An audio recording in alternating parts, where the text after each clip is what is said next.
Halo, selamat pagi para peserta didik semuanya. Semoga kamu dalam keadaan sehat-sehat ya.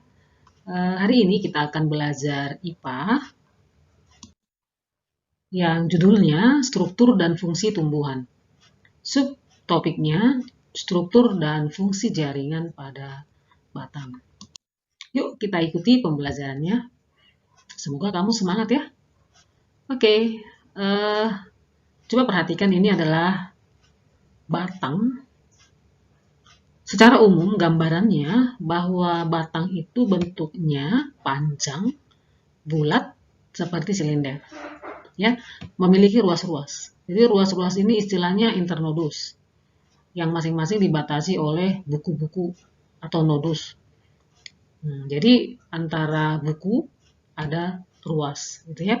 Jadi nodus ini adalah tempat melekatnya daun dan tunas, ya. Itu gambaran umum batang, ya. Selanjutnya, fungsi batang yang pertama menyokong bagian tumbuhan yang berada di atas tanah. Yang kedua, sebagai transportasi atau jalan pengangkutan air dan mineral dari akar menuju daun dan jalan pengangkutan makanan dari daun ke seluruh tubuh tumbuhan. Yang ketiga, mengarahkan posisi daun agar memperoleh cahaya matahari. Sekarang kita amati perbedaan antara batang monokotil dan dikotil. Ya. Ini adalah batang bambu, yang ini batang pohon serikaya. Oke, kalau kita amati, maka perbedaan yang bisa kita lihat adalah bahwa tumbuhan bambu yang tergolong monokotil itu ruas batangnya tampak jelas, ya. Sedangkan dikotil ruas batangnya itu terlihat tidak jelas, ya. Yang berikutnya bahwa batang monokotil tidak memiliki kambium, sehingga batangnya itu tidak membesar, ya, tidak bertambah besar.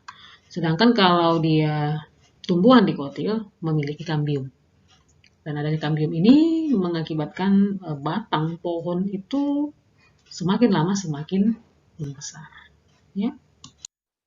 Oke, selanjutnya kita perhatikan beberapa tumbuhan yang batangnya itu mengalami modifikasi. Ya, misalnya ini kentang. Kentang itu adalah merupakan modifikasi dari batang karena pada umbi kentang itu tumbuh daun dari nodusnya. Batang termodifikasi menjadi umbi batang. Ya. Jadi fungsi modifikasi di sini adalah menyimpan cadangan makanan dan alat perkembangan vegetatif. Demikian juga kunyit, ya. Ini kunyit, ini adalah batang termodifikasi menjadi rimpang. Ya. Fungsi modifikasi di sini adalah alat perkembangbiakan dan penimbunan zat makanan. Oke ya. Nah, selanjutnya, kalau kita perhatikan, tadi Ibu sudah bilang nodus itu adalah tempat melekatnya daun dan tunas. Ya, jadi organ vegetatif itu merupakan organ yang berfungsi untuk mendukung pertumbuhan dan perkembangan tumbuhan, terutama berguna untuk penyerapan, pengolahan, pengangkutan, dan penimbunan zat-zat makanan. Ya. Sekarang kita perhatikan jaringan pada batang. Ya. Ini adalah penampang melintang batang dikotil. Yang ini, yang di sebelah kanan adalah penampang melintang batang monokotil. Ya. Jaringan pada batang itu terdiri atas epidermis. Nah, ini epidermis yang bagian luar, ya.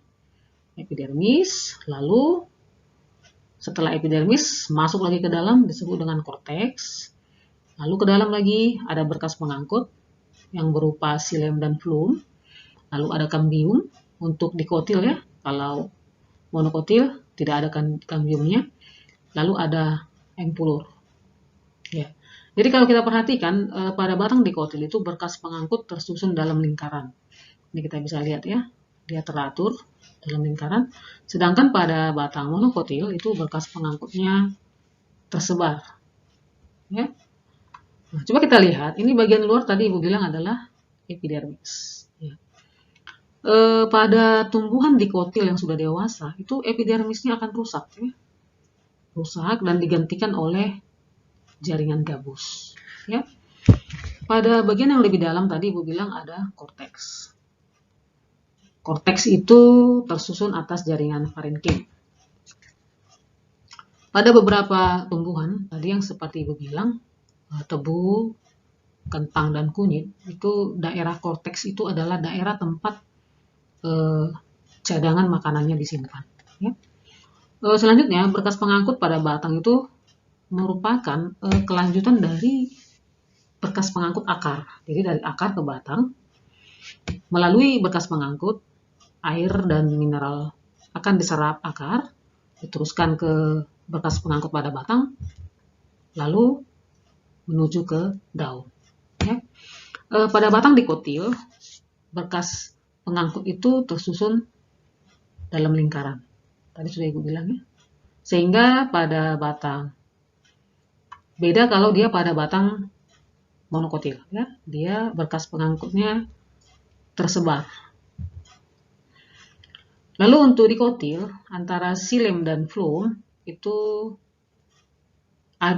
terdapat kambium. Jadi kambium ini adalah yang mengakibatkan vaskular yang aktif membelah, ya, karena adanya aktivitas kambium yang aktif membelah mengakibatkan batang pada tumbuhan dikotil itu semakin lama semakin membesar. Ya. Tadi berkas pengangkut itu berupa xilem dan phloem. Ya. Xilem itu berfungsi untuk mengangkut air dan zat-zat di dalamnya dari akar menuju ke daun. Sedangkan phloem itu berfungsi untuk mengangkut makanan hasil fotosintesis dari daun ke seluruh tubuh tumbuhan. Ya, itu adalah jaringan pada batang. Ya. Selanjutnya kita lihat dulu. Apakah kamu tahu lingkaran tahun pada batang? Ya. Lingkaran tahun pada batang ini bisa dibuat untuk menentukan umur pohon. Jadi umur pohon itu dapat dilihat dari lingkaran tahun yang terbentuk ya. Itu lingkaran tahun terbentuk karena aktivitas pembelahan sel. Pembelahan sel-sel kambium yang dipengaruhi oleh musim. Ya. Pada musim penghujan, air banyak tersedia, sehingga aktivitas sel-sel kambium itu meningkat.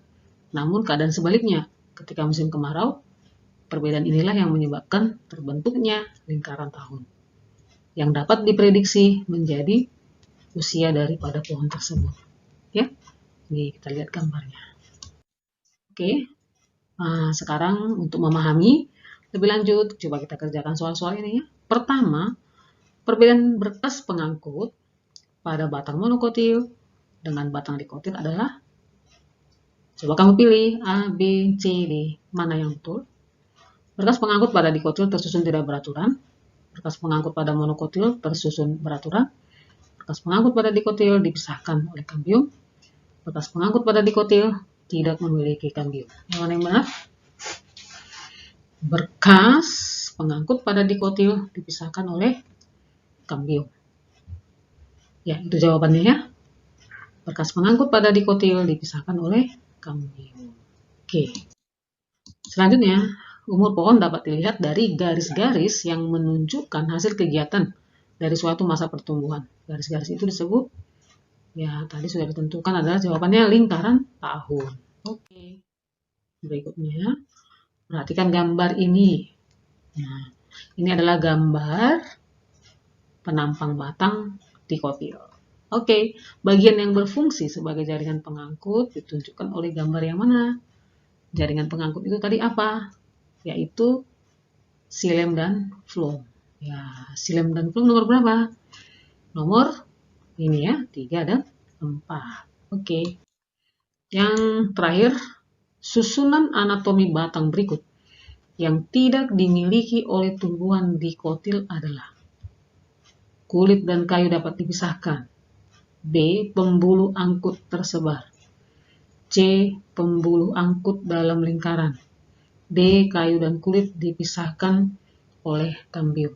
Ya, mana susunan anatomi batang berikut yang tidak dimiliki oleh tumbuhan dikotil? Jawabannya pembuluh angkut tersebar. Kalau tersebar itu yang punya adalah tumbuhan monokotil.